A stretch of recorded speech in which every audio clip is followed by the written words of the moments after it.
하나님은 99세가 된 아브라함에게 나타나셔서 언약을 세우십니다.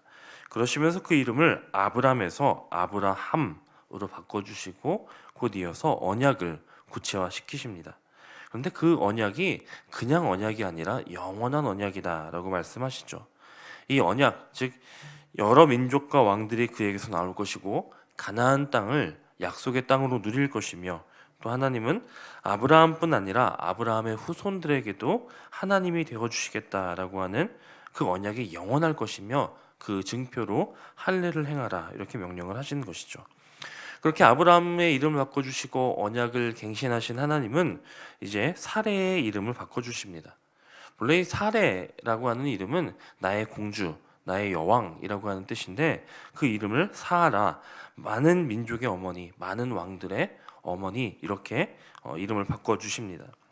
그리고 사라를 지목하시면서 사라에게도 복을 주시겠다 이렇게 말씀하시죠. 그리고 사라가 아들을 낳게 할 것이며 그 아들을 통해서 영원한 언약을 새로 세우시겠다 이렇게 말씀하십니다. 자, 이 말씀은 지금 상당히 의미심장한 그런 말씀입니다. 하나님은 지금까지 여러 번 아브라함에게 내 몸에서 날 자가 내 상속자가 될 것이다 라고 말씀하셨지, 단 한 번도 사라가 아들을 낳아줄 것이다 이렇게 명시하신 적은 없으셨습니다. 지금까지 많은 언약의 중심은 늘 아브라함과 하나님이었습니다. 그래서 사라는 이미 창세기 16장 2절에서 하나님의 뜻을 판단하는, 그것도 잘못 판단하는 그런 우를 저질렀는데, 그녀는 뭐라고 말했냐면은 여호와께서 내 출산을 허락하지 아니하셨다라고 말합니다. 그렇게 판단하고 나 대신 내 여종으로 아들을 낳으라 이렇게 결정한 것이죠. 사실 사라의 마음을 한번 헤아려 보면 그 마음도 일면 이해가는 부분이 있습니다. 분명 하나님께서 그 가정에 자녀를 주시겠다 이렇게 약속하셨는데 하란을 떠난 지 10년이 되어도 자녀에 대한 소식은 감감무소식입니다. 그래서 그 이유가 혹시 나 때문인가를 고민하다가 내린 결론이 하나님께서 내 출산을 막으셨나 보다 이렇게 판단한 것이죠. 사라의 마음은 한편으로는 섭섭한 마음도 있었을 것이고, 또 동시에 남편 아브라함에게는 미안한 마음도 들었을 것입니다. 더군다나 지금 이 가정의 임신의 문제는 그냥 한 가정의 한 가문의 후계를 이어가는 그 정도의 임신이 아니라 하나님의 계획의 일부입니다. 하나님이 약속하신 그 약속을 이루기 위한 필수 조건입니다. 그런데 자신이 임신하지 못하는 여인이기 때문에 그로 말미암아 그 크신 하나님의 계획이 막혀 있다 이렇게 생각하니 그 부담도 상당했을 것입니다. 그러다 보니 하나님의 약속을 이루기 위해, 또 아브라함에게 후사를 주기 위해 내가 무엇이라도 해야 되겠다, 내가 다른 방법을 어떻게든 찾아야 되겠다라고 생각해서 한 일이 바로 하갈을 통해 후사를 있게 하자라는 것이었습니다. 참 모순되게도 하나님의 뜻을 이루기 위해서 열심을 낸 결과 하나님의 뜻이 아닌 자기의 뜻을 관철시키는 그런 상황을 만들었다라고 하는 것입니다. 때때로 우리의 모습이 이와 같을 때가 있습니다. 하나님을 위해서 열심을 내는 것 같지만 하나님을 위해서라고 하는 미명하에 선한 의도를 가지고 열심을 내었는데 오히려 그것이 하나님이 기뻐하시지 않는 생각과 또 하나님이 기뻐하시지 않는 그런 일들을 행할 때가 있다는 것입니다.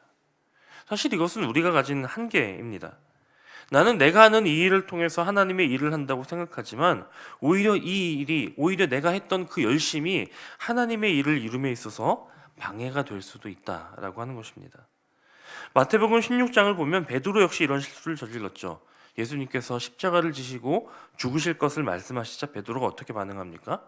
베드로는 예수님이 그런 일을 당하셔서는 안 된다며, 그 일이, 십자가를 지시는 그 일이 결코 예수님께 미치지 않을 것이라고, 그런 일은 절대로 있어서도 안 되고 있지도 않을 것이다 이렇게 예수님께 대답합니다.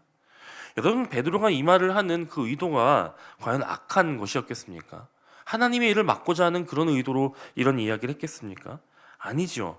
그는 예수님을 사랑하는 마음에 예수님을 보호해야 된다라고 하는 그 의도를 가지고 예수님을 위해 그렇게 나선 것입니다. 그런데 그 결과는 예수님의 무서운 책망, 사단아 내 뒤로 물러가라, 너는 나를 넘어뜨리는 자로다, 이런 무서운 책망을 받게 되었다는 것입니다. 자, 우리는 여기에서 한편으로는 그런 의문을 가질 수도 있습니다. 아니, 하나님이 우리에게 주신 그 자유의지와 하나님의 다 아시고 행하시는 전지전능함이 이렇게 충돌하는 것 같은 그런 느낌을 받을 수가 있다는 것이죠. 하나님은 왜 자손을 주신다고 약속하신 후에 왜 10년 동안 말씀을 안 하시고 가만히 계시다가 기껏 또 이스마엘을 갖겠다고 할 때는, 이스마엘을 낳겠다고 할 때는 그걸 나서서 말리지도 않고 가만 내버려 두셨다가 또 아브라함이 이스마엘을 낳은 후에는 13년 동안 또 침묵하고 계시다가 이제 어느 정도 이스마엘도 자라고 13년이 지난 그때 느닷없이 나타나셔서 야, 이제 내년에 이제 네가 100세가 되었을 때 이삭을 낳을 거야. 왜 갑자기 이제서야 이런 말씀을 하시는가? 우리는 물을 수 있다는 것이죠. 아브라함과 사라는 결국 그 시간 동안 하나님을 온전히 믿지 못하고 자신의 뜻대로, 자신들의 생각대로 이스마엘을 낳았고 또 길렀습니다. 그리고 그렇게 하는 것이 하나님의 뜻을 이루는 일일 거야, 우리가 하나님을 위해 열심을 낸 거야 라고 스스로를 생각하며 정말 스스로를 기특하게 여겼을지도 모르는 일입니다. 그래서 하나님은 그들의 생각과 결과물들을 다 경험하도록 그대로 놔두시는 것입니다. 그리고 그 끝의 모습이 무엇인지, 그들의 모든 기대가 사라진 그 시점에 나타나셔서 다시 말씀하시고, 봤지, 너희들의 생각과 내 생각은 다른 거야. 너희들이 낳은 자손과 내가 생각하는 자손, 너희들의 언약과 내 언약은 이만큼 차이가 있어 라는 것을 보여주시는 것입니다. 우리는 우리 역시도 이럴 수 있다는 사실을 꼭 기억해야 합니다. 그래서 우리는 우리의 열심을 경계해야 합니다. 내 뜻과 내 생각이 다 맞다라고 하는 그 착각을 버려야 합니다. 아무리 선한 뜻이 있고 내게 아무리 좋은 계획이 있어도 하나님의 뜻과 하나님의 계획은 늘 내가 가진 그것보다 더 위에 있다라는 사실을 기억하고 하나님 앞에 겸손히 우리의 주권을 내어드리는 그런 모습을 갖게 되기를 간절히 소원합니다. 자, 사라는 비록 이와 같이 잘못 판단하고 또 실수했지만 하나님은 그런 사라에게도 복을 허락하시더라라고 하는 것입니다. 자, 우리가 성경을 쭉 읽어 나가다 보면요, 하나님의 이름을 바꿔주신 여인은 이 사라가 유일합니다. 이후에 사라의 생애를 보면 사라의 나이 127세에 죽었다 이렇게 기록되어 있는데, 여인의 몸으로서 죽은 나이가 기록되어져 있는 경우도 성경의 유일한 이 여성이 바로 이 사라입니다. 그런 면만 보아도 사라는 참 하나님 앞에 특별한 사랑을 받았던 그런 여인이었다라고 말할 수 있을 것입니다. 하갈과 이스마엘에 대한 사건만 빼고 본다면 사라는 분명 위대한 여인이었습니다. 아브라함은 하나님으로부터 직접 말씀을 듣고 본토 친척을 아비집을 떠나라 이런 명령을 받았지만 사라는 그저 남편만 믿고 묵묵히 남편이 하는 일에 순종했던 여인이죠. 게다가 남편인 아브라함이 자신을 누이라고 속이고 가장의 신의를 저버리는 일을 2번이나 했음에도 불구하고 사라는 끝까지 남편의 곁을 지켰습니다. 이것만 봐도 얼마나 큰 믿음과 사랑을 가진 여인이었나라고 하는 것입니다. 아브라함을 믿음의 아버지라고 한다면 사라 역시도 믿음의 어머니로 불릴 만한 그런 여인이었다는 것입니다.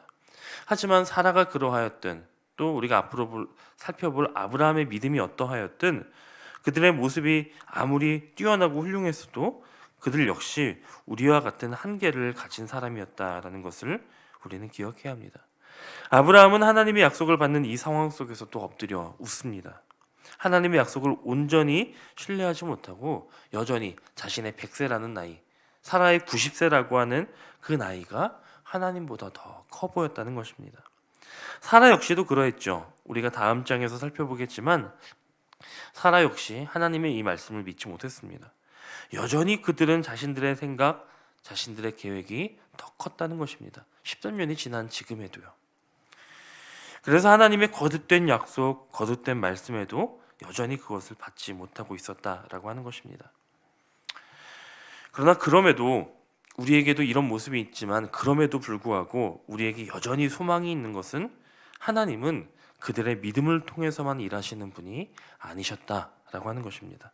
이것이 참 중요한데요. 하나님은 분명 우리의 믿음을 통해 일하시기를 기뻐하십니다. 하지만 하나님은 우리의 믿음을 통해서만 일하실 수 있는 분은 아니시다라고 하는 것입니다. 만약 하나님께서 우리의 믿음을 통해서만 일하신다면 여러분 어떻겠습니까? 이 소식은 정말 연약하고 마치 바람 앞에 촛불처럼 흔들리는 믿음을 가진 우리들에게는 큰 절망의 소식일 것입니다. 하지만 하나님은 때로는 우리의 믿음이 연약해지고 흔들리고 때로는 믿음에 하나도 없는 것 같은 그때에도 신실하게 일하시는 분이십니다. 우리가 그 약속을 믿지 않든 그 약속을 듣고 웃든 하나님은 그때에도 우리를 향한 그 약속을 이루시는 분이시다라고 하는 것입니다. 이것이 우리의 소망이 되는 것이죠. 하나님의 구원 역사와 일하심 앞에 제한이 되는 것은, 한계가 되는 것은 하나도 없습니다.